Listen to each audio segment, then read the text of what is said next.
అసలు ఆన్లైన్లో quality teachers ఉండనే ఉండరు.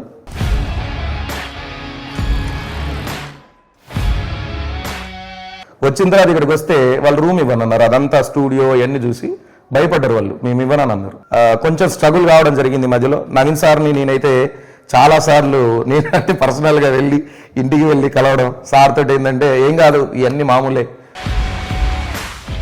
చిన్నప్పటి నుంచి కొన్ని చూడలే అంటే ఎంజాయ్మెంట్ అంటే చెప్పులు అంతే పాతవి ఉండేటి, బట్టలు పాతవి ఉండేటి. ఈ లైఫ్ ఇంతేనా అని హార్డ్ వర్క్ చేయాలనేటువంటిది బాగుండే, ఎదగాలనేటువంటిది.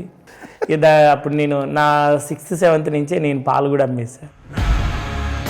ఎప్పుడైనా సరే ఒక మనిషికి ఫైనాన్షియల్ స్టెబిలిటీ ఎప్పుడైతే వస్తుందో మెంటల్ స్టెబిలిటీ ఆటోమేటిక్గా వస్తుంది. అలా కాకుండా ఇప్పుడు ఫర్ ఎగ్జాంపుల్ మీరు జిమ్కి వెళ్ళారు, జిమ్ చేస్తున్నారు, ఒక 3 నెలలు చేశారు, 4 నెలలు ఆపేశారు, కన్సిస్టెన్సీ లేదు, మీకు అవుట్పుట్ రిజల్ట్ అనేది రాదు.